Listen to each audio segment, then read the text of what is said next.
Juste quelques mots sur ce que nous sommes en train de faire et de continuer à faire ici avant de donner la parole à nos conférenciers et à nos intervenants qui sont tout de même l'essentiel. Je tiens quand même à insister sur la joie que j'ai pour ma part à faire cette journée aujourd'hui à Saint-Denis à cette date. Voilà. Pour le reste, donc la journée de conférence que nous faisons aujourd'hui, donc qui s'intitule Le sens des lettres à Créteil. Je pense que le fait de s'interroger sur le sens des lettres, c'est quelque chose que nous comprenons tous, à la fois un sens profond et puis un sens pratique, hein, le sens de ce que nous faisons en classe et puis la direction que vont prendre ou ne pas prendre nos élèves. Alors, il se trouve que dans l'Académie de Créteil, ça a pris des formes tout à fait précises depuis 2 ans, et en particulier depuis la rentrée précédente. C'est-à-dire qu'il y a un projet global qui concerne différentes disciplines, dont l'objectif est d'améliorer la réussite des élèves en premier cycle universitaire. Donc il y a différentes disciplines qui sont concernées, et ça va de l'éco-gestion aux lettres, en passant par l'histoire-géographie. Et le dispositif qui concerne les lettres eh bien, passe par cette journée de conférence qui nous permet de nous réunir, et dont d'ailleurs vous trouverez, et c'est pour ça que nous avons tout cet impressionnant appareillage médiatique autour de nous, donc vous trouverez l'enregistrement audio et vidéo en ligne sur le site Lettres. Sur la partie gauche, vous avez une entrée qui s'appelle Bac-3+3, où vous trouvez déjà les interventions de Françoise Dupont et d'Hélène Merlin-Cajman de l'an dernier, et tout ce qui s'est passé l'année dernière, et où vous trouverez donc également les interventions de cette année.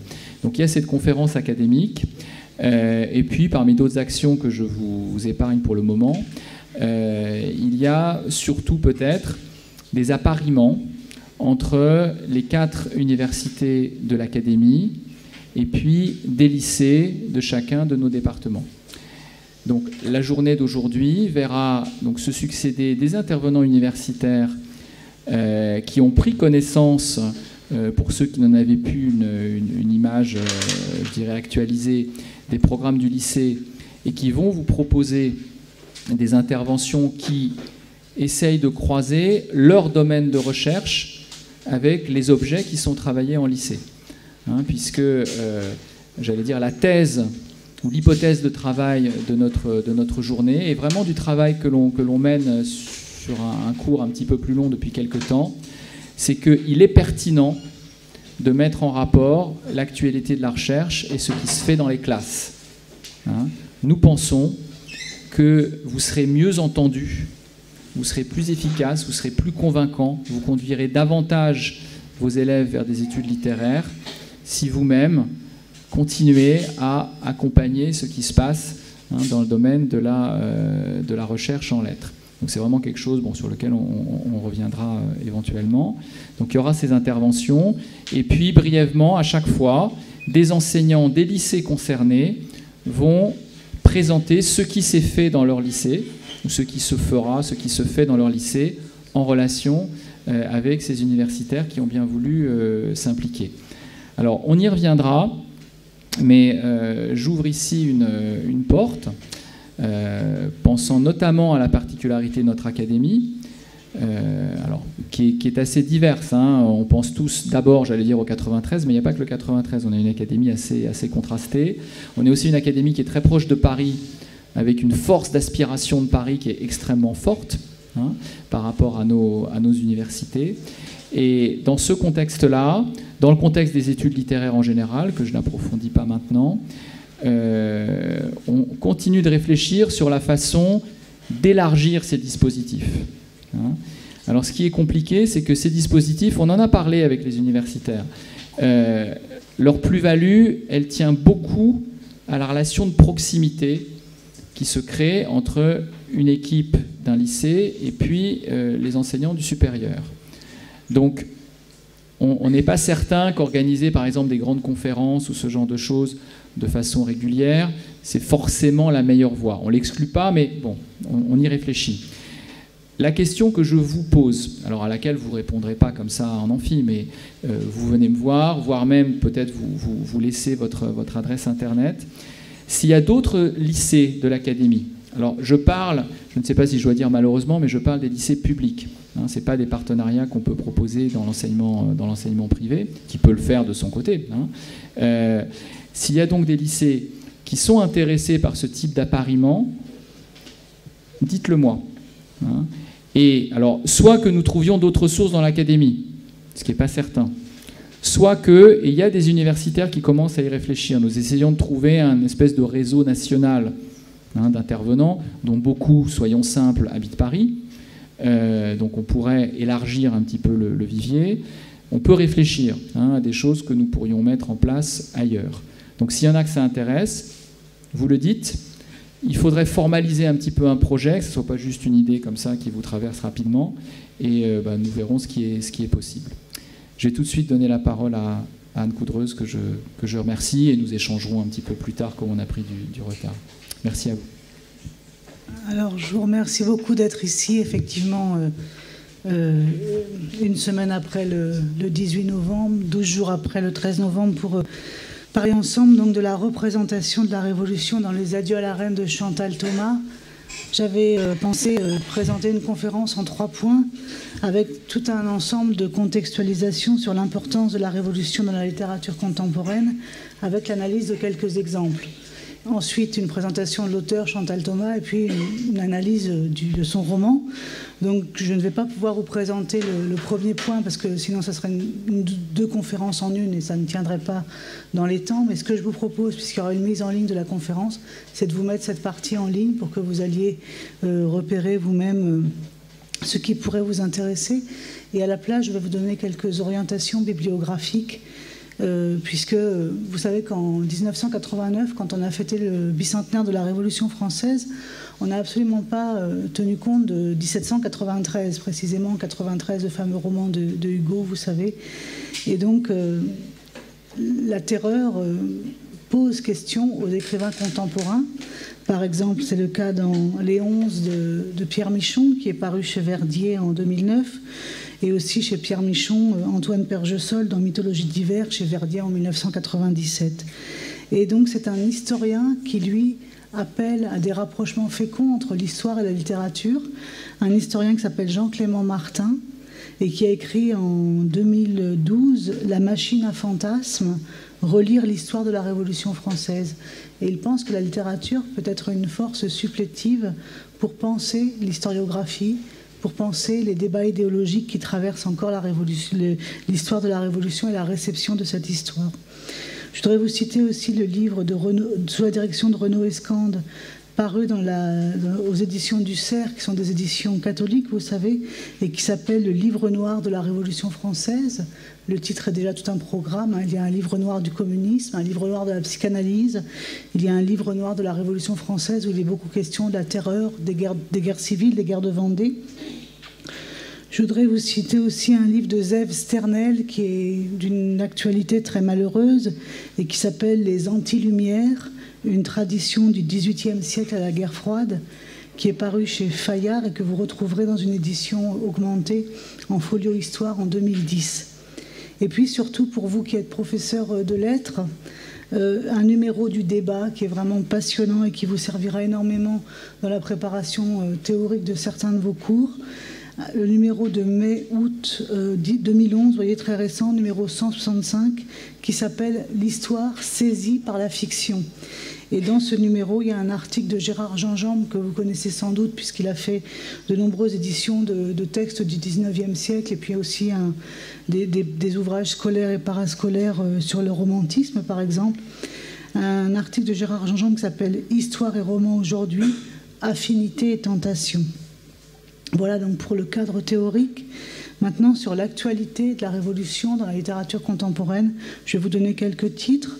Louis-Henri de La Rochefoucauld, La Révolution française, paru dans la collection de Philippe Solers, L'Infini en 2013. Vous voyez, donc une actualité très récente, où c'est une sorte de pochade où cet héritier de La Rochefoucauld, Liancourt, qui a annoncé à Louis XVI que la Bastille avait été prise, et Louis XVI lui a dit c'est une révolte, c'est lui qui a répondu, mais ce serait une phrase pseudo-historique, non sire, c'est une révolution. Donc Louis-Henri de La Rochefoucauld revient sur cet héritage de la Révolution et dans une sorte de critique aussi de toutes les valeurs de la gauche qui en ont hérité. Vous avez aussi le livre de François-Henri Désérable qui est paru aussi en 2013, qui s'appelle « Tu montreras ma tête au peuple », dans lequel vous reconnaissez la fameuse citation de Danton disant au bourreau Samson au moment d'être décapité « Tu montreras ma tête au peuple, elle en vaut la peine ». Et c'est donc une série de récits sur différentes personnes qui à Paris vont être décapitées et la vie qui précède ce moment final. Et dans ce livre, François-Henri Désérable rend un hommage appuyé et magnifique à la littérature et à Pierre Michon en particulier, puisqu'on retrouve le personnage François-Élie Corentin qui est dans les 11 de Pierre Michon et qui se trouve inséré au milieu de personnages de 93 de Hugo, mais aussi du Comte de Monte Cristo, de Les Dieux ont soif d'Anatole France, etc. Donc de toute une tradition de la Révolution française dans la littérature. Et c'est vraiment un texte passionnant, c'est son premier roman et c'est vraiment, à mon avis, un coup de maître. Vous avez aussi un roman contre-révolutionnaire de Hubert Montier qui s'appelle Les Bouffons, roman des temps révolutionnaires, qui est paru en livre de poche en 2008, où il revient sur le scandale des peaux tannées, puisqu'il y a une légende noire de la Révolution qui veut que pendant la Révolution, les révolutionnaires aient tanné la peau des Vendéens pour relier des exemplaires de la Constitution, par exemple. Et il utilise cette légende noire pour en faire un roman, et pour en faire un roman vraiment contre-révolutionnaire. Et puis 2 romans, si vous voulez, qui tournent autour de la figure de Louis XVII, le fils de Marie-Antoinette et de Louis XVI, qu'on appelle aussi l'enfant du Temple, qui est mort dans des conditions désastreuses au Temple après la mort de ses parents. L'un d'Amélie de Bourbon-Parme qui s'appelle Le Sacre de Louis XVII, qui est paru en 2001 et que vous retrouverez en folio en 2003. Donc Amélie de Bourbon-Parme étant elle-même l'héritière de cette famille Bourbon. Et puis un roman de Françoise Chandernagor qui s'appelle La Chambre, qui est un roman de 2002 qui est repris en folio en 2004, qui s'intéresse justement sur ce qu'Hannah Arendt a appelé la banalité du mal et la façon dont on peut laisser mourir un enfant de manque de soins, de maladie, dans une chambre, donc dans la chambre du Temple. Et vous voyez que cette question de la Révolution française, c'est aussi ce que j'essaie de montrer dans la partie de la conférence que je ne ferai pas, permet d'associer la littérature la plus élitiste, si on pense à Pierre Michon par exemple, à la littérature la plus populaire. C'est vraiment quelque chose qui brasse des catégories très, très différentes de la littérature. C'est rare qu'on parle, c'est très fréquent qu'on parle de Pierre Michon à l'université, c'est beaucoup plus rare qu'on parle de Françoise Chandernagor, qui est considéré comme un grand écrivain populaire. Et il se trouve que là, sur ce thème de Louis XVII, de la Révolution, de la terreur, de la banalité du mal, ils se retrouvent l'un et l'autre. Et le dernier livre que je voudrais vous citer, parce qu'il peut permettre, à mon avis, des groupements de textes intéressants avec les Confessions de Jean-Jacques Rousseau. C'est un livre dont vous avez peut-être entendu parler, de Stéphane Hautguy, qui s'appelle Fils unique et qui est paru en 2006, repris en folio en 2007, qui est constitué par les mémoires apocryphes de François Rousseau, le frère de Rousseau, et qui se déroule justement jusqu'à la Révolution. Il se termine en 1794.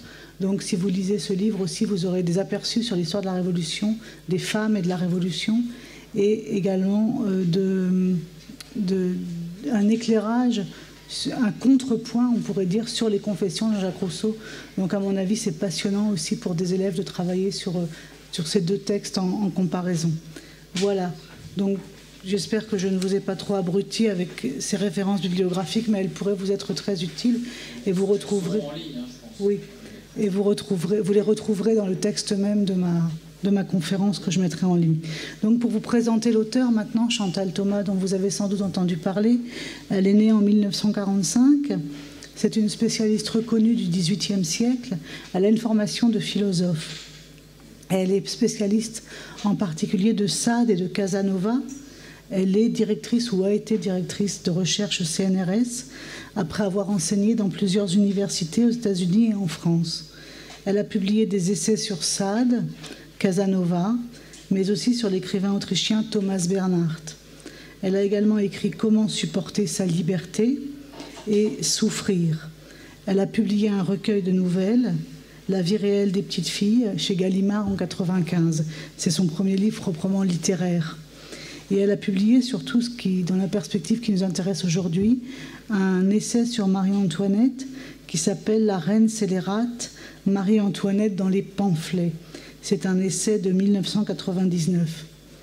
Son premier roman, Les adieux à la reine, publié en 2002, a reçu le prix Femina et a été traduit dans de nombreux pays avant d'être adapté au cinéma par Benoît Jacot en 2012. Et Benoît Jacot, pour ce film, a reçu le prix Louis de Luc. Elle a publié un autre roman historique qui se passe cette fois sous le règne de Louis XV, Le Testament d'Olympe, en 2010. Et la même année, L'Esprit de conversation, un essai sur Madame de Staël et Madame du Défend. Elle a également publié des pièces de théâtre comme La lectrice adjointe ou Le Palais de la Reine en 2005, mis en scène au Théâtre du Rond-Point par Alfredo Arias. Elle a publié en septembre 2013 un nouveau roman inspiré par le XVIIIe siècle et plus particulièrement par la période de la Régence, L'échange des princesses. Elle a fait paraître également des livres plus autobiographiques, Chemin de sable en 2006 et Café de la mémoire en 2008, où elle raconte son enfance à Arcachon, ses études à Bordeaux, son arrivée à Paris, ses différentes rencontres. Et en mai 2015, livre dont vous avez peut-être entendu parler, elle a publié Pour Roland Barthes, au Seuil, puisque c'est le centenaire de la naissance de Roland Barthes cette année, hommage à celui dont elle a suivi le séminaire et qui a dirigé sa thèse sur Sade. Et elle lui a également consacré un documentaire, Roland Barthes, le théâtre du langage, diffusé le 23 septembre 2015 sur Arte, que vous avez peut-être vu à l'automne. Alors, pour en arriver au vif du sujet, le roman « Les adieux à la reine » est constitué, comme fils unique de Stéphane Hautguy, qui raconte l'histoire du frère de Rousseau, de mémoires apocryphes, ceux d'Agathe Sidonie Laborde, dont l'auteur imagine qu'elle fut lectrice adjointe de la reine Marie-Antoinette.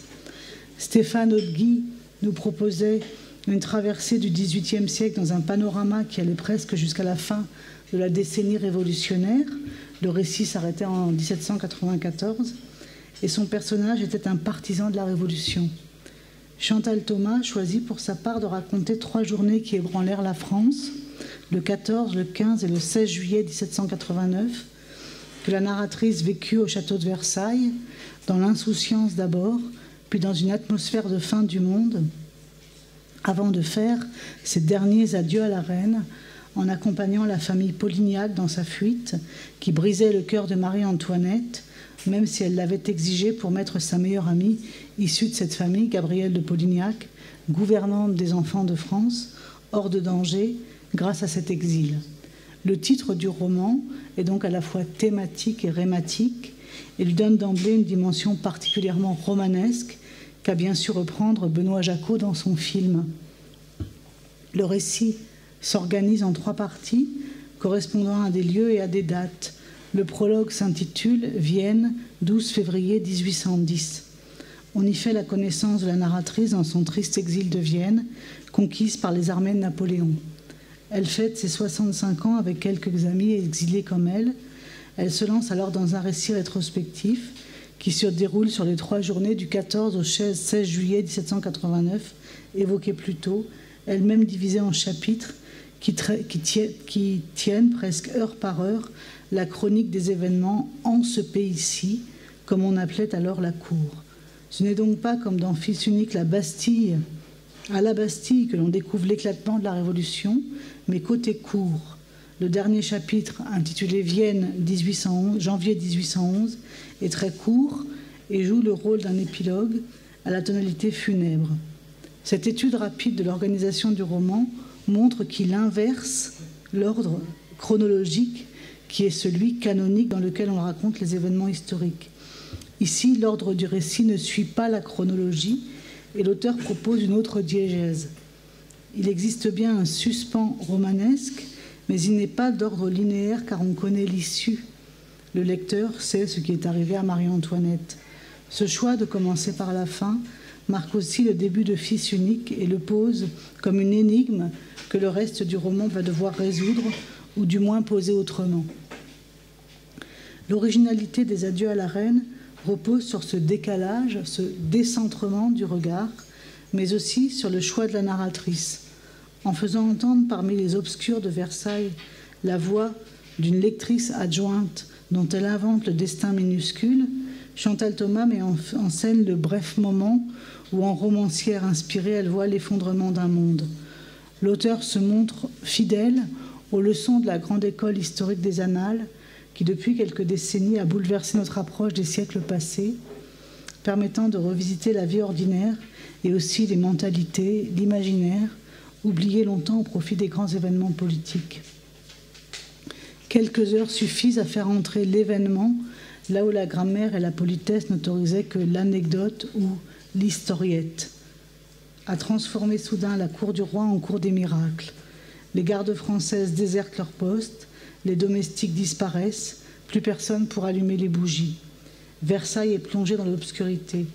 De Paris arrivent des rumeurs de terreur, des récits d'exaction et la liste des 286 têtes à faire tomber pour mener les réformes nécessaires.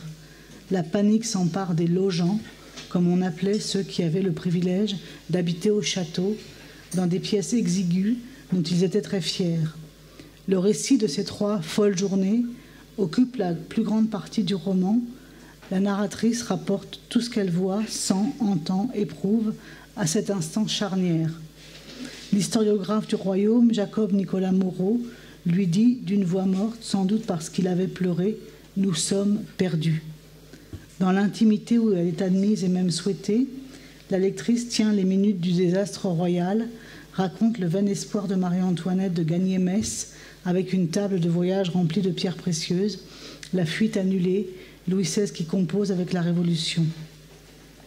Je vous cite un extrait du journaliste Jérôme Garcin dans le Nouvel Obs en 2002, « Le souci du détail, ajouté au raffinement de la langue, l'érudition de l'auteur sans cesse corrigée par l'émotion de sa lectrice, l'art d'être grave sans emphase, léger sans ridicule, moderne et inactuel à la fois.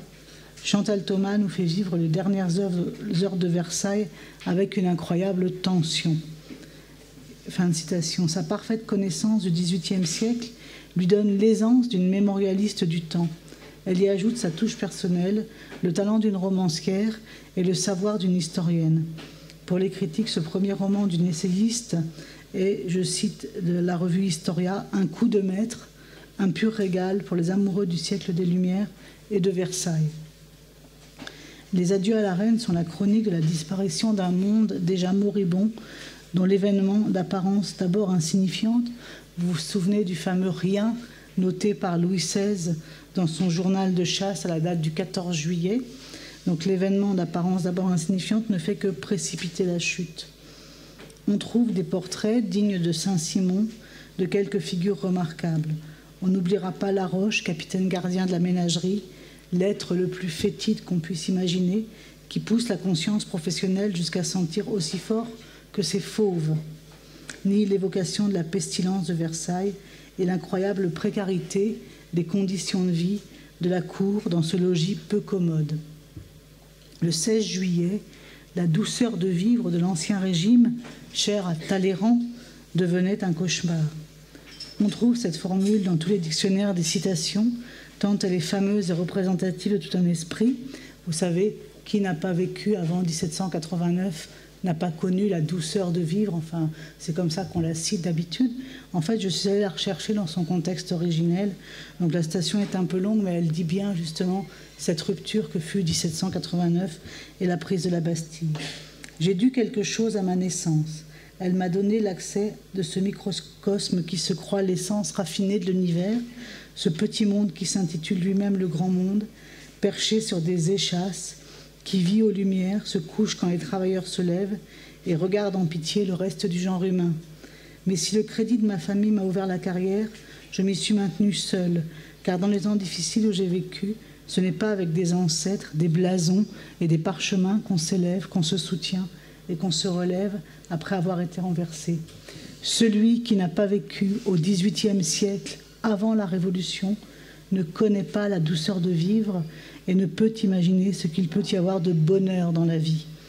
C'est le siècle qui a formé toutes les armes victorieuses contre cet insaisissable adversaire qu'on appelle l'ennui. L'amour, la poésie, la musique, le théâtre, la peinture, l'architecture, la cour, les salons, les parcs et les jardins, la gastronomie, les lettres et les arts, les sciences, tout concourait à la satisfaction des appétits physiques, intellectuels et même moraux, au raffinement de toutes les voluptés, de toutes les élégances et de tous les plaisirs. L'existence était si bien remplie que si le XVIIe siècle a été le grand siècle des gloires, le XVIIIe siècle a été celui des indigestions. Des éléments de romanesque sont mis au service du récit de l'histoire et d'une réflexion sur la condition féminine. L'auteur a imaginé de faire de sa narratrice un personnage fasciné par la reine et secrètement amoureuse d'elle, même si elle ne se l'avoue jamais. Le lecteur peut s'en rendre compte dès le prologue du roman, quand la narratrice reçoit son cadeau d'anniversaire. J'avais un cadeau en forme de miracle, un pendentif à entourage émaillé, sur lequel était peint en miniature un œil bleu ardent, presque turquoise, de la brillance d'une pierre, avec sur la pupille une infime humidité, comme d'une rosée.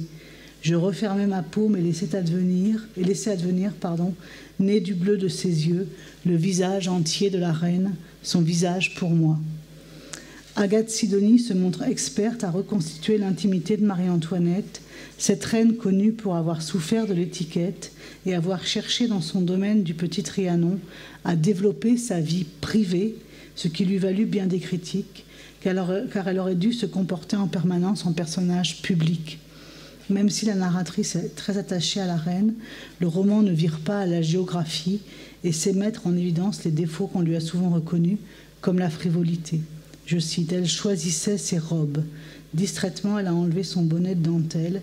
Ses cheveux flous, très blonds, se sont répandus en nuages sur l'oreiller, tandis qu'une puissante odeur de jasmin envahissait la pièce. Une de ses épaules s'est dénudée, je restais immobile, subjuguée. Je ne pouvais me décider à partir, je ne sais pas ce que je voulais de la reine, mais je voulais toujours davantage. » Le roman se donne à lire comme une sorte d'enquête sur le statut peu enviable des femmes de cette époque. Chacune des deux protagonistes se retrouve prisonnière de son milieu. L'une condamnée à être admirée, l'autre condamnée à devoir admirer. Elles représentent les deux faces d'une même réalité, solitude et servitude, écrit Marie-Laure Delorme dans le Journal du Dimanche en 2002. Marie-Antoinette, incarnation de la frivolité ignorante, devient ici le symbole de l'oiseau pris en cage. On trouve un passage émouvant où la reine, à la fois entourée, délaissée, définitivement incomprise, avoue n'avoir jamais vu la mer que Louis XVI, pour sa part, a vue à Cherbourg. La reine préfère consulter le cahier des atours avec sa couturière Rose Bertin pour choisir ses tenues qu'écouter la lecture d'ouvrages plus sérieux, comme le confirme Agathe Sidonie. J'ai vécu à Versailles où j'étais lectrice de la reine, Marie-Antoinette, lectrice adjointe, pardon. C'était une toute petite fonction, rendue encore plus mince par le peu de goût de la reine pour la lecture. L'auteur sait mettre en évidence cette nouvelle valeur de l'intimité qui naît au XVIIIe siècle. Et là, je vous renvoie à un livre que j'ai co-dirigé avec Françoise Simonet-Tenant qui s'appelle « Pour une histoire de l'intime et de ses variations », paru à l'Harmattan en 2009. Donc, la valeur nouvelle de l'intimité qui naît au XVIIIe siècle et qui est incompatible avec les fastes de la monarchie et de la cour, dont le cérémonial doit se dérouler en permanence en public, sous les yeux des courtisans spectateurs. La vie de cour est une cérémonie publique, un spectacle permanent régi par le code très sévère de l'étiquette, auquel Marie-Antoinette tente d'échapper en revendiquant le droit à une intimité, au retrait, ce qui lui vaut bien des critiques et des jalousies, car elle n'y admet par définition qu'un petit nombre de privilégiés, et tous les autres qui se sentent exclus se déchaînent contre elle.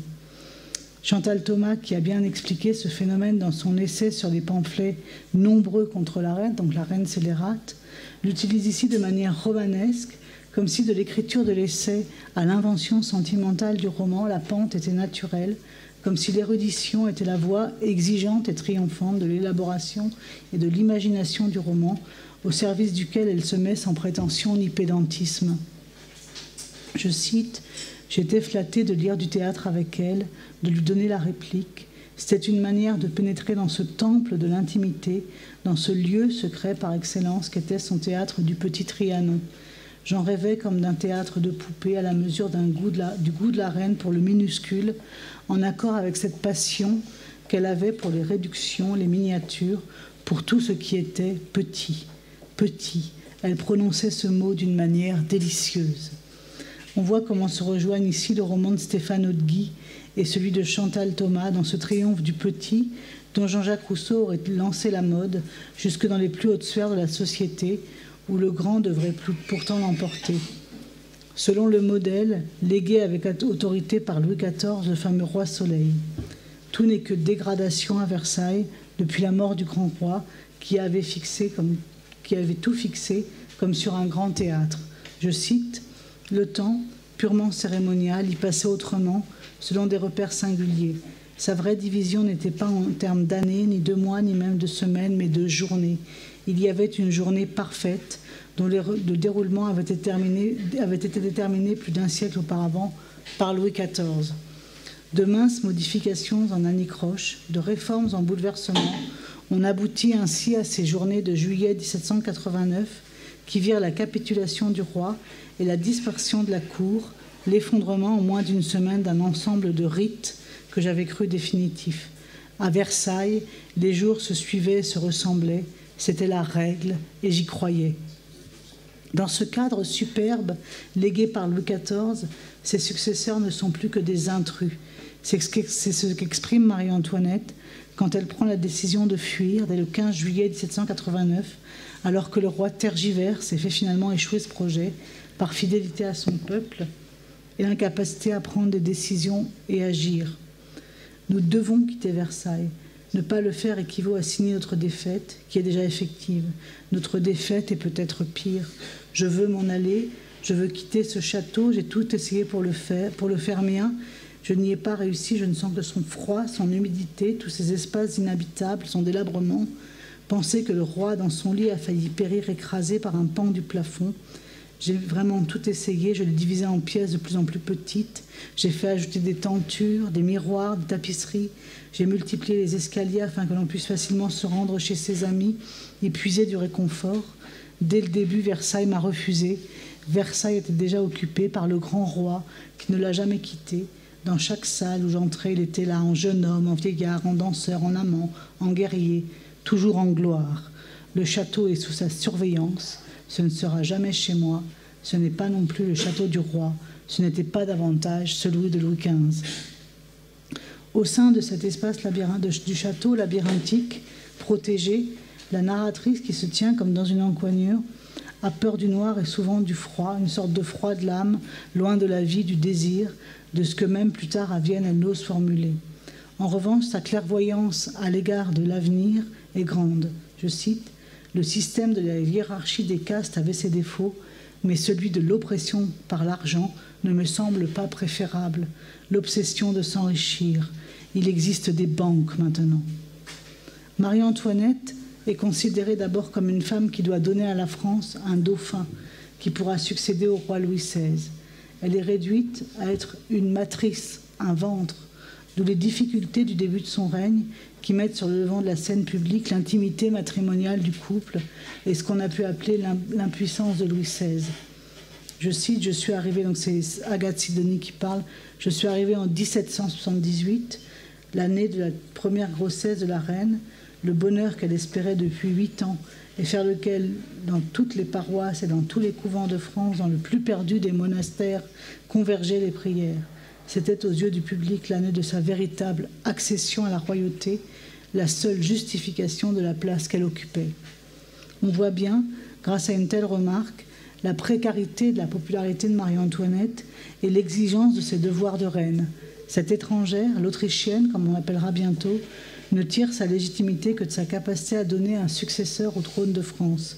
Cette absence de pouvoir de la reine, qui n'existe pas par elle-même, vient du système politique de la France d'Ancien Régime. La monarchie de droit divin ne reconnaît le pouvoir qu'aux hommes.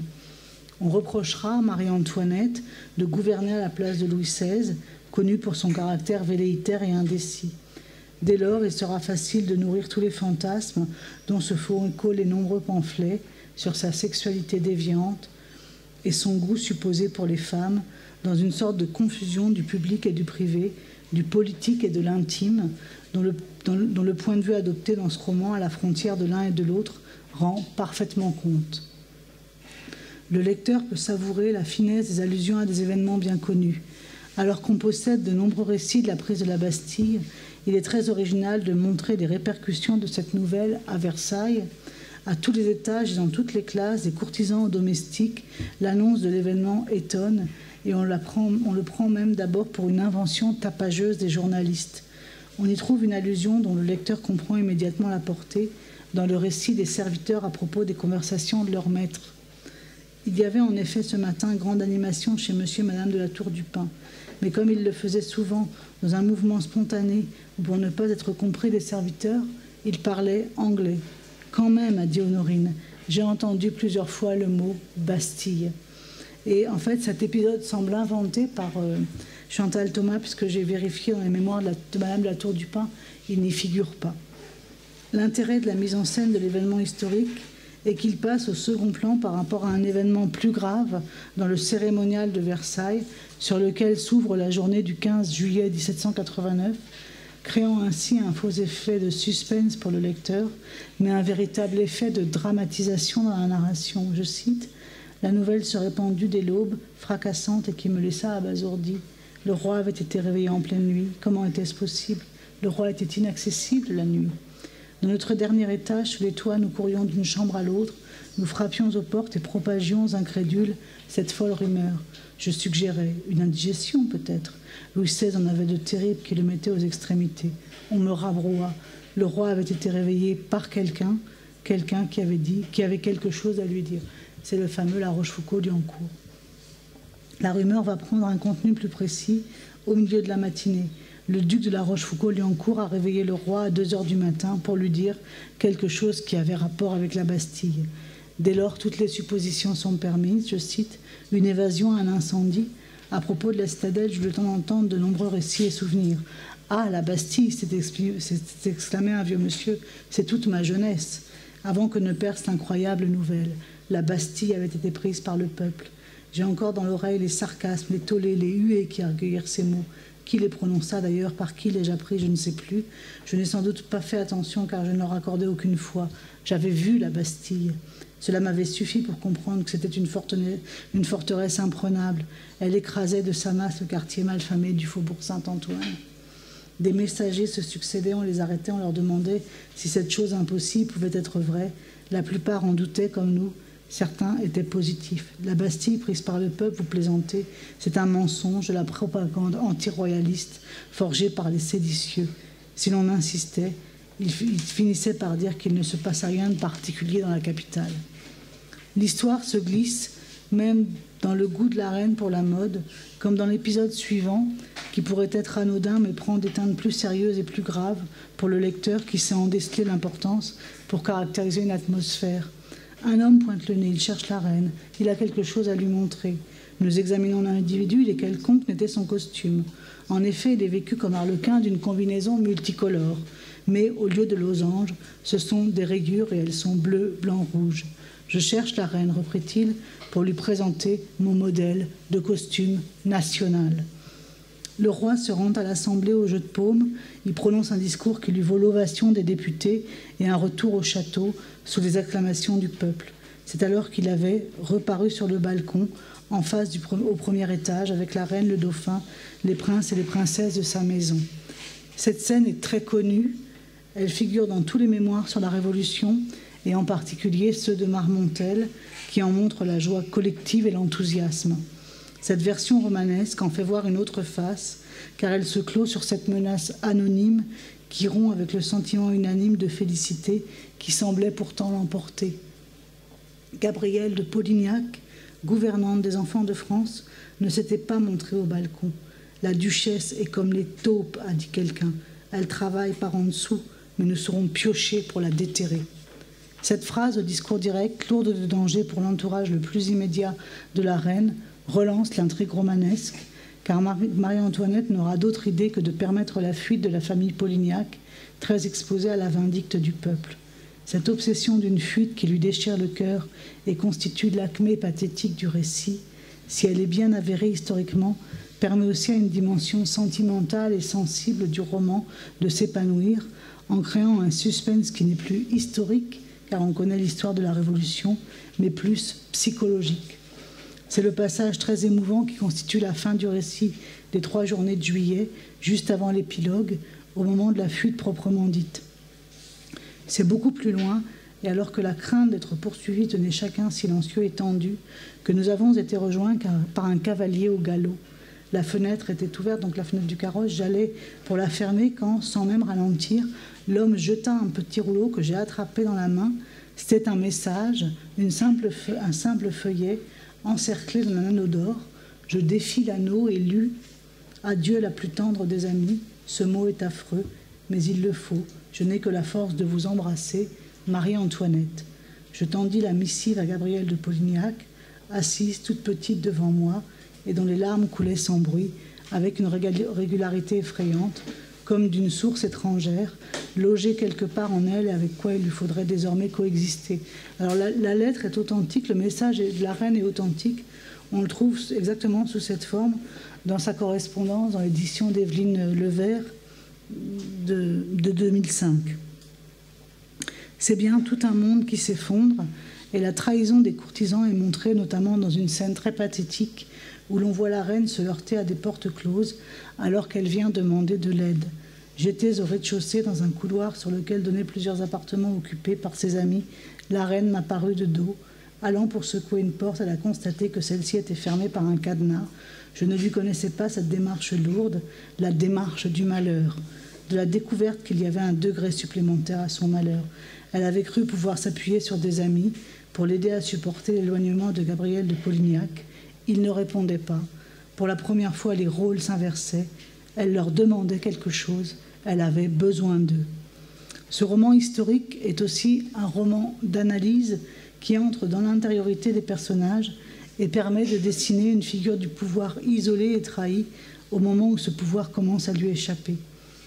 Traditionnellement, les historiens datent la chute de la royauté en France du 10 août 1792, qui correspond à la prise des Tuileries.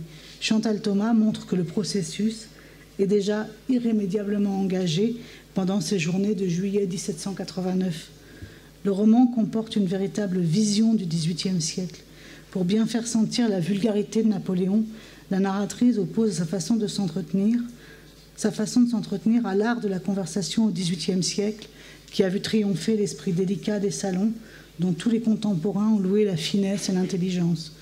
On peut citer différents salons, souvent tenus par des femmes, Madame Geoffrin, Mademoiselle de l'Espinasse, Madame du Deffand, etc. On a pu voir dans cet art de la conversation l'origine naturelle de celui qui s'épanouit dans la littérature du siècle des Lumières. Toute cette atmosphère à la fois sensible et intellectuelle est très bien rendue dans le roman de Chantal Thomas qui lui rend un hommage éloquent. Je cite « L'empereur, sans aucun préliminaire, pose de but en blanc la question la plus directe. Il ne converse pas, il tire à bout portant. Notre idéal fut la conversation de salon, son sens de l'allusion, du sous-entendu, son art de faire briller l'interlocuteur, de ne jamais mettre en avant son propre savoir, de jouer avec des riens et de faire avec ces riens le temps d'un échange, des merveilles d'intelligence et de bonheur. Le sien est l'interrogatoire de police. » On pourrait voir dans ces qualités que la lectrice adjointe reconnaît au XVIIIe siècle l'énoncé secret de celles qui font le charme du roman dont elle est l'héroïne. Cette passion pour le siècle des Lumières s'accompagne d'un grand mépris pour le XIXe siècle où triomphe le mercantilisme bourgeois. Dans le prologue du roman, Agathe Sidonie, annonçant son projet, montre bien la rupture totale entre les deux siècles que l'histoire se contente de faire se succéder alors qu'ils n'ont rien en commun. Cette évocation a un ton à la fois lyrique, nostalgique et amer. Elle ne va pas sans une certaine mélancolie qui n'est pas le moindre charme des adieux à la reine.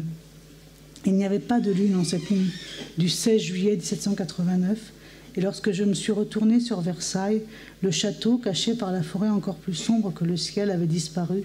Je voudrais raconter cette désertion. J'accueillerai tout ce qui me reviendra à la mémoire, ces fragments d'un monde naufragé que je n'aurai pas le cœur de tuer d'une rature une seconde fois. Je ne cesse de prendre et reprendre en esprit les mêmes faits, de les métamorphoser au gré de mes songeries, tandis que d'autres, peut-être plus essentiels, se sont effacés. J'ai cette excuse, je parle d'il y a longtemps, d'un temps qui ne conduisait à rien. et surtout pas à ce sinistre 19e siècle dont, par simplisme numérique et l'heure rétrospectif, on le réduit à n'être que l'antichambre. Dans ce roman, on trouve également une analyse des origines et des causes de la Révolution, en particulier dans une conversation entre M. de Pujol et M. de Chevreloup. Ils se demandaient comment le parti de la cour avait pu en arriver là. Ils essayèrent d'abord d'en faire porter la responsabilité aux Anglais, puis ils incriminèrent les illuministes et les francs-maçons, et enfin, avec davantage de conviction, les philosophes. Leurs efforts de sape systématique, leur acharnement à propager l'incrédulité, leur manie de défendre le travail comme instrument de libération, leur défi de promettre le bonheur avaient chaviré les esprits. Ces gens étaient dignes des derniers supplices, c'étaient des esprits fumeux, des cabaleurs de tout crin. Cette vision des philosophes, très critique, reconnaît cependant qu'ils ont promu une nouvelle vision du monde sans laquelle la révolution n'aurait pas été possible. Le bonheur est vraiment une notion fondamentale dans leur pensée, à tel point que Robert Mozy, vous le savez, lui a consacré un très beau livre, L'idée de bonheur dans la littérature et la pensée française au XVIIIe siècle, livre qui date de 1960. Le révolutionnaire Saint-Just, vous le savez sans doute aussi, aura pour sa part devant la Convention le 3 mars 1794 cette formule promise à un bel avenir: le bonheur est une idée neuve en Europe. Un grand nombre d'aristocrates étaient gagnés aux idées des philosophes et se montraient très critiques à l'égard de la monarchie absolue. C'est ce qui apparaît au moment où la proposition de fermer les grilles continue de provoquer des discussions. Elles n'ont été fermées qu'une fois dans l'histoire de Versailles, par le roi Soleil. Louis XIV était entré en pourparlers avec l'éternité, c'est pourquoi il avait fait fermer les grilles. Versailles n'appartenait plus au royaume des humains. On assiste ensuite à un dialogue qui montre bien l'esprit critique et frondeur de certains courtisans. Louis XIV est mort de gangrène, Louis XV de la petite vérole. Quel prodige que nos deux derniers rois, plutôt que proprement mourir, aient pourri. Cette affaire de carcasse, marquis. Ces paroles insolentes, mauvaises, me reviennent dans mes insomnies. Ce sont comme des irritations de ma mémoire. L'historiographe du roi, que j'ai déjà cité, est très critique à l'égard des aristocrates qui sont aussi coupables de cet effondrement du 14 juillet 1789. Tout est déjà joué. La seule grandeur désormais est d'assumer le châtiment. Les nobles vont souffrir, mais ils l'ont mérité. Ils se sont conduits en égoïstes, en dilapidateurs. Ils ont oublié tout devoir de charité. Ils ont fermé leurs oreilles aux gémissements des pauvres.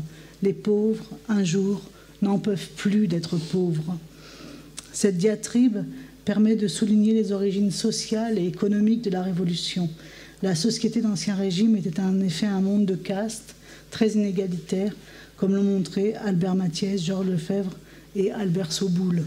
Le roman se clôt à Vienne sur l'évocation des bals de la reine, avec un ton beaucoup moins polémique, mais qui laisse percer une légère critique sous la nostalgie, car bien évidemment la narratrice n'y avait pas accès et attendait à la porte qu'un jeune page lui apporte quelques oranges à l'aube du jour suivant.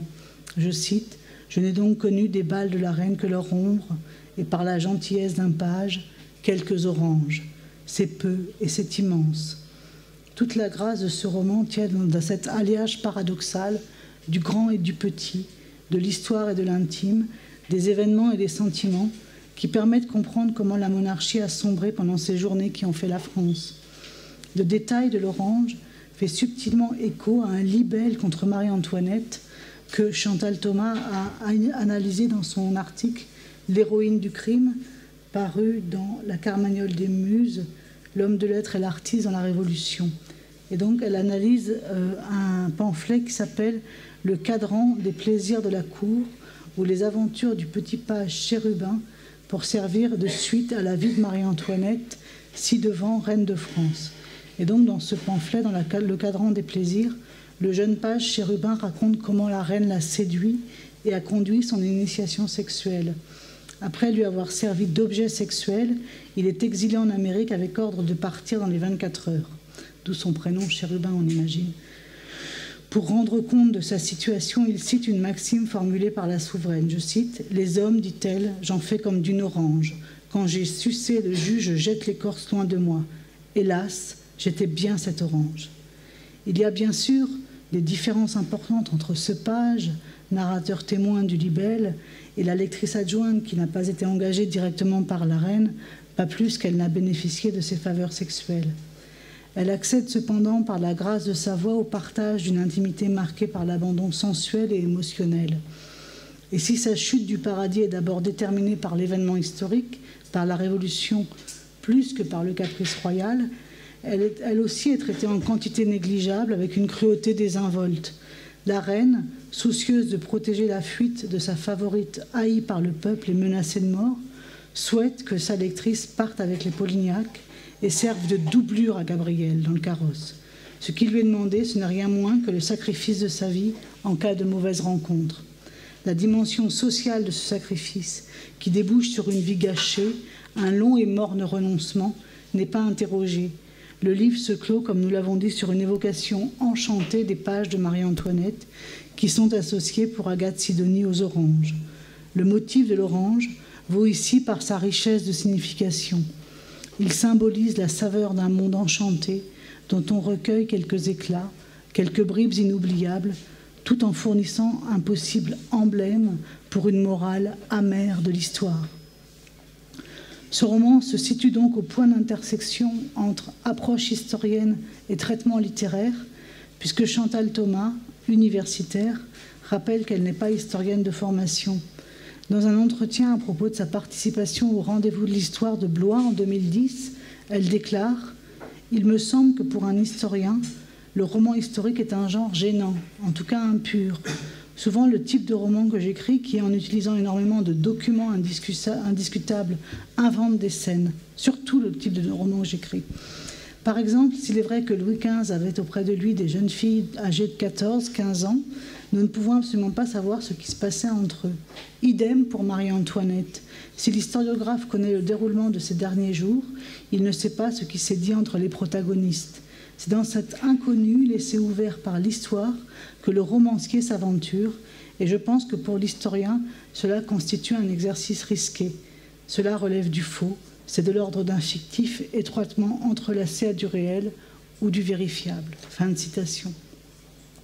L'auteur, vous le voyez, fait jouer entre elles les catégories du vrai et du faux, du réel et du fictif, pour le plaisir de son lecteur, auquel elle n'interdit pas l'émotion, sous laquelle semblent se subsumer les antagonismes apparents ou épistémologiques. Donc elle ne lui interdit ni l'émotion ni la recherche de ses sources et des documents à partir desquels elle a imaginé et écrit les scènes de son roman. La dimension romanesque n'empêche donc pas la transmission des connaissances et constitue peut-être une invitation à venir s'asseoir a posteriori et pour une relecture à la table de travail de la romancière aventurée en terrain historique. Je vous remercie.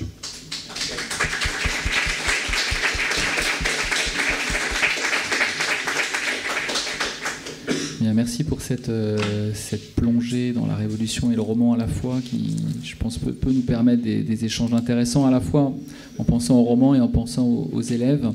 Avant de continuer, et au moment où M. Guillamot va venir nous rejoindre, pour les raisons que vous allez comprendre tout de suite, je veux m'assurer du fait que ça ne dérange personne d'être filmé. Est-ce qu'il y a des personnes qui souhaitent ne pas être filmées? Bon, quelqu'un, on va pouvoir tourner la caméra vers la salle en cas d'échange. Est-ce qu'il y aurait, pendant que M. Guillamot prend place ici, éventuellement des questions à notre première conférencière? Il y en a parmi vous qui connaissent le roman, enfin, qui l'ont... Ou le film. Qui l'ont lu. Alors,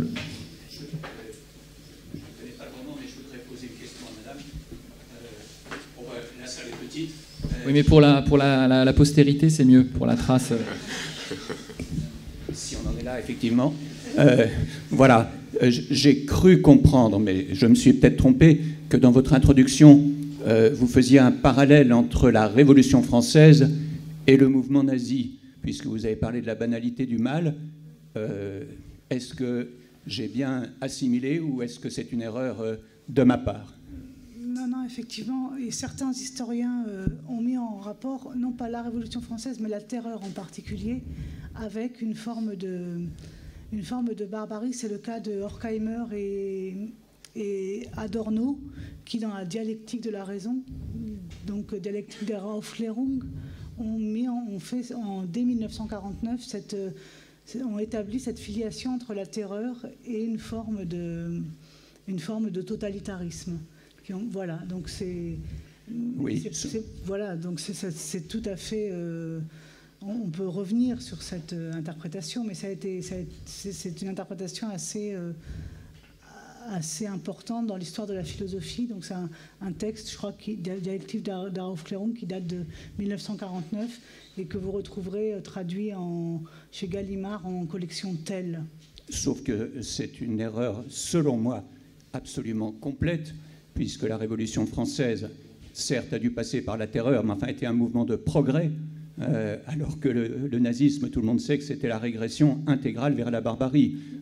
La terreur était une utilisation de la barbarie pour aller vers un progrès. Ça n'a strictement rien à voir. Oui, justement, vous retrouverez tout ce débat dans La machine à fantasmes, relire l'histoire de la Révolution française, où Jean-Clément Martin défend tout à fait votre point de vue, montre qu'on ne peut absolument pas comparer la terreur ni au nazisme, ni au communisme, ni au totalitarisme, puisque ce n'était pas un système pensé pour la destruction.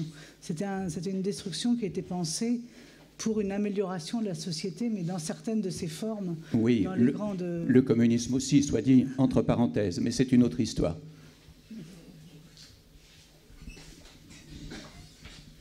Alors, est-ce qu'il y a d'autres interrogations historiques, historiographiques, éthiques, pédagogiques? Oui, je vous passe le micro. Oui, bonjour. J'ai une petite question de méthode. Quand on aborde un roman historique, comment on classe justement, faire la différence entre le réel et le fictif, quand on n'a pas forcément toutes les connaissances? Faut-il d'abord en faire un préalable justement avec les élèves, par exemple?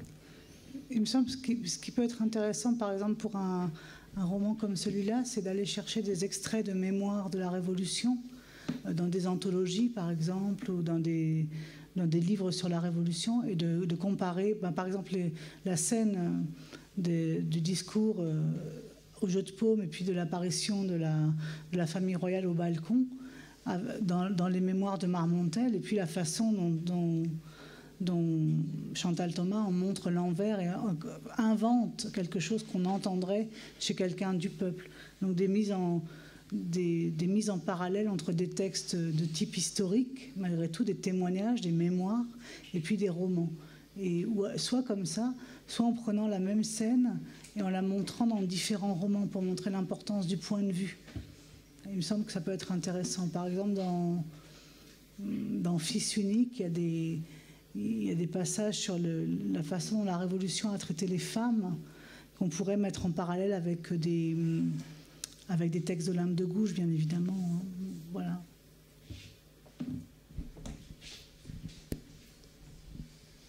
Une ou deux réflexions qui me sont venues en vous écoutant, puis en entendant aussi vos réactions.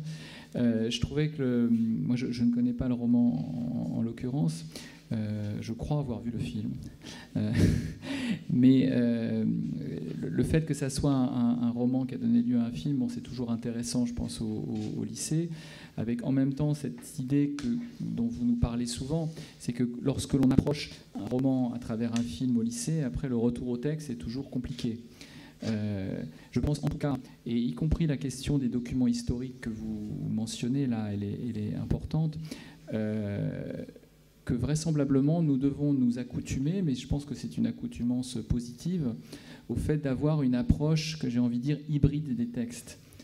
C'est-à-dire que par rapport à notre pratique à nous, qui sommes, j'ai envie de dire, des lecteurs d'œuvres intégrales, on doit probablement se rappeler aujourd'hui que la forme de lecture que l'on connaît, qui est la lecture silencieuse, immobile, en retrait d'un texte linéairement intégral, dans l'histoire de la lecture, c'est quelque chose de relativement particulier. Et dont, alors on pourrait trouver une filiation historique, je vous renvoie aux travaux de Chartier sur la lecture en Occident, c'est vraiment intéressant. Mais en gros, l'apogée, c'est entre effectivement fin 18e, 19e, 20e, où il y a un mode de pratique qui était plutôt clérical entre la religion et l'étude, qui s'est laïcisé avec un investissement subjectif. C'est un moment particulier. Alors, est-ce qu'on est en train d'en sortir? Je ne sais pas, mais en tout cas, ça se pluralise. Et le fait que pour nos élèves, en particulier ceux qui sont issus des familles, on va dire, non lettrées, où la culture académique n'est pas première, cette pratique ne soit pas quelque chose de donné, et qu'elle soit à construire avec nous, intégrons-le, et donc approchons les œuvres de cette façon. Et en particulier, je pense que la question du rapport à l'histoire, du rapport à la morale, du rapport à l'intimité, sont des bonnes entrées dans les textes. Et ce texte-là me paraît, en l'occurrence, extrêmement intéressant à choisir parce qu'il permet de travailler ces questions-là. Et alors, j'allais dire, de nos jours, a fortiori, qu'est-ce que c'est que vivre un événement historique? À partir de quand est-ce que tel ou tel anonyme, et c'est une question qui a déjà sa généalogie, depuis Flaubert au moins et ses trois contes, le point de vue d'un anonyme sur l'histoire, à partir de quand ça devient une représentation de l'histoire? Bon, c'est une question que vos élèves peuvent se poser, qu'ils peuvent poser à leurs parents, grands-parents, et il ne faut pas hésiter à faire entrer ça dans l'approche d'un texte. De même que tous les croisements, en effet, entre documents et autres sources sur un roman. Je laisse la parole à M. Guillamot. Merci encore à Anne Coudreuse. Bonjour, donc, je me présente, donc, M. Guillamot, je suis professeur de lettres au lycée Feder à Épinay, donc pas très loin d'ici. Nous avons l'an dernier entamé donc, un partenariat avec l'UFR de lettres de Paris 13. Donc on a commencé à mettre en place des choses l'an dernier, et puis on a essayé de développer et de pérenniser cette année. La première chose que je voudrais dire, c'est que finalement ça a été une vraie joie de rencontrer, un vrai plaisir de rencontrer des collègues de l'université. Parce que finalement, dans ma carrière de professeur auparavant, les collègues d'université, c'était des professeurs qui sont devenus des collègues, mais finalement, je n'avais pas rencontré réellement, si ce n'est parfois dans des stages, etc. Mais c'était là un échange un peu différent. Et donc, je pense que c'est très intéressant déjà d'établir ce contact et d'avoir cet échange avec des collègues pour pouvoir discuter un petit peu de nos pratiques communes. Ce partenariat, donc, on l'a décliné sur deux axes. Un premier axe que je vais simplement évoquer parce qu'il y a des documents qui ont été faits et qui sont mis en ligne donc, sur le site lettres.ac-créteil.fr et donc qui explique un peu justement la séquence qui a été faite en terminale en partenariat avec Madame Coudreuse en particulier sur Madame Bovary. Donc je ne vais pas développer, les documents sont en ligne, vous pourrez les lire. Et puis j'ai préparé aussi un document qui résume un peu le partenariat que je pense que M. Guillaume mettra en ligne également. Donc le premier axe, c'était donc destiné plus spécifiquement aux élèves de la série L. Et il a consisté évidemment à faire découvrir la série, l'UFR de lettres et les études de lettres aux élèves donc, de la série L, avec pour les terminales notamment l'an dernier donc une visite sur le campus qui a été l'occasion pour les élèves de voir simplement, tout bêtement, qu'est-ce que c'est qu'une université, etc. Et puis aussi de voir, donc, avec la conférence de Madame Coudreuse, ce que peut être un cours d'université en lettres, de voir que finalement c'est accessible, qu'ils peuvent le comprendre, et non seulement qu'ils peuvent le comprendre, mais qu'ils peuvent l'utiliser ensuite, et qu'ils ont pu l'utiliser ensuite dans un travail qui les menait au bac. Donc il n'y a pas finalement cette espèce de fossé énorme qu'ils peuvent croire, et puis que ça peut les intéresser tout simplement. Nous allons à nouveau donc, faire cette conférence cette année sur Madame Bovary, puisque l'œuvre est restée au programme de TL. Et puis, on va y ajouter quelque chose que j'expliquerai tout à l'heure en parlant donc, du partenariat avec les secondes. Pour ce qui est des premières, donc, on n'a pas eu l'occasion l'an dernier, puisque le partenariat se mettait en place, d'imaginer quelque chose. Cette année, Denis Pernaut, qui est ici, donc, viendra nous parler du feu de Barbus, donc, dans le cadre d'une séquence de premières sur la littérature et la Grande Guerre. Donc, puisque Denis Pernaut donc, a fait la dernière édition du Feu chez Garnier-Flammarion, si ma mémoire est bonne.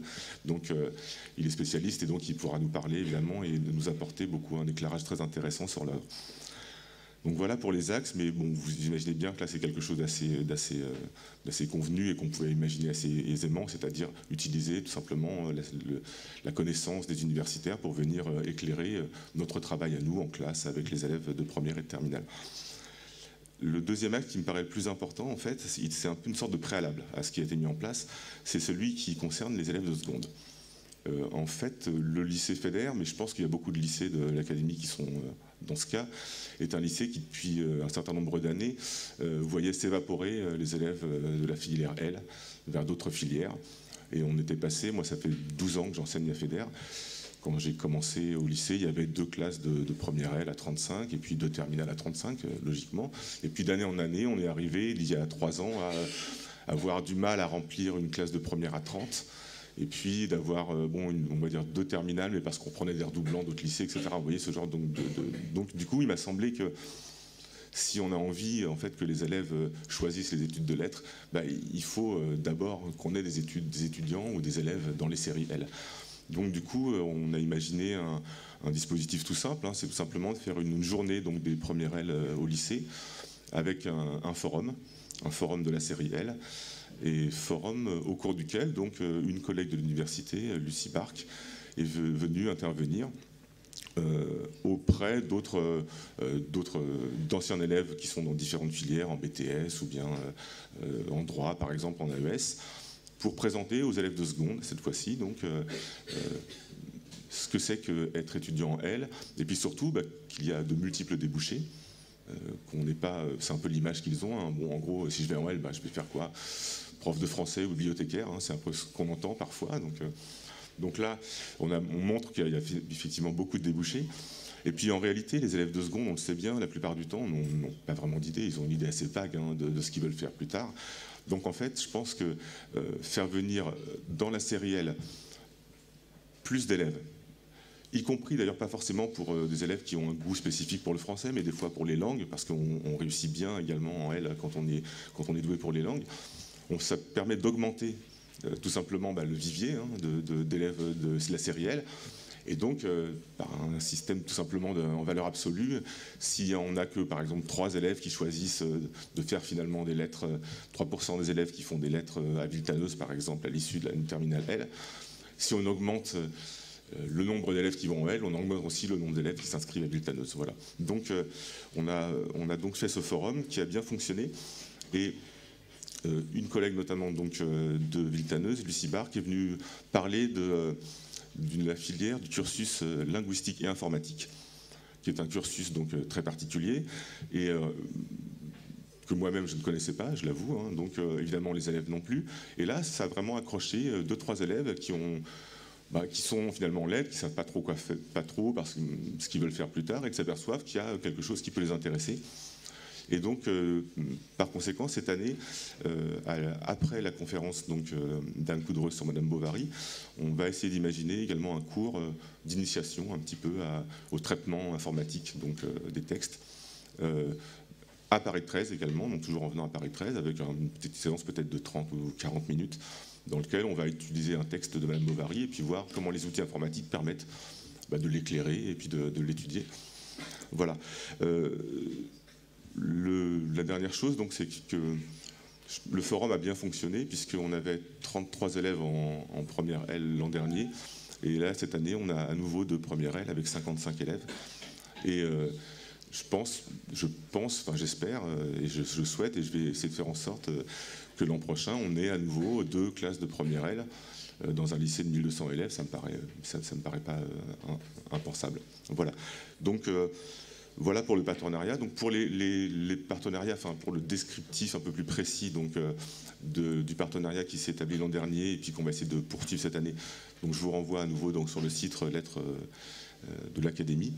Et puis j'espère effectivement que l'action qu'on a commencé à mettre en place va porter ses fruits et que, d'un point de vue presque mathématique, arithmétique, on va, en augmentant le nombre d'élèves de L, augmenter aussi le nombre d'élèves qui sont susceptibles d'être attirés par un cursus de lettres à Paris 13, à Villetaneuse.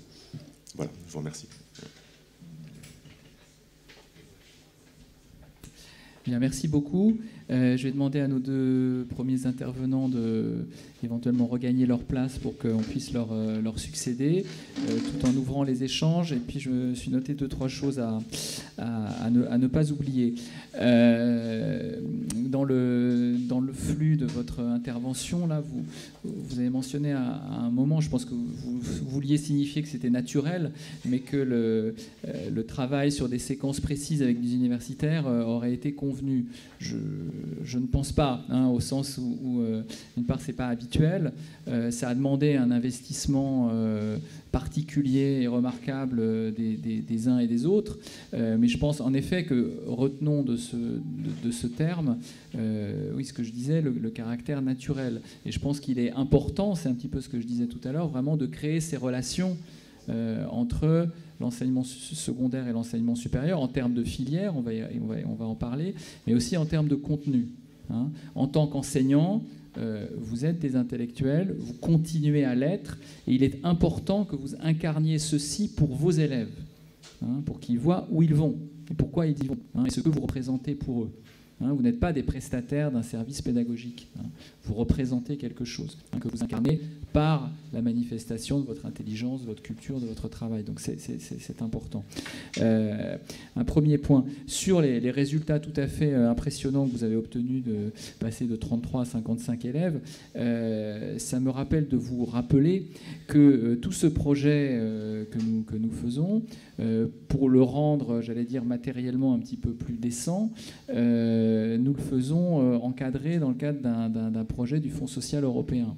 Hein, donc nous fonctionnons aussi avec une aide financière donc de l'Europe qui permet notamment de rémunérer les interventions universitaires, hein, puisque ce n'est pas du tout prévu dans leur service, les travaux spécifiques des enseignants partenaires.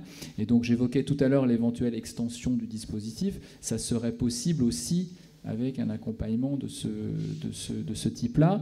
Et je le dis aussi parce que les chiffres qui sont là nous intéressent dans la mesure où, ça ne vous étonnera pas, et je trouve ça pour le coup là aussi naturel, on nous demande des comptes. Hein, c'est-à-dire que ce que nous sommes en train de faire aujourd'hui, et tous les appariements qu'on met en place, est-ce que ça change quelque chose ? Hein, on va devoir dire au bout de 2 ans, 3 ans, bah oui, voilà, il y a tant de pourcents d'élèves en plus qui sont inscrits dans telle classe, dans telle filière, dans telle université. Hein, donc on est dans cette logique-là.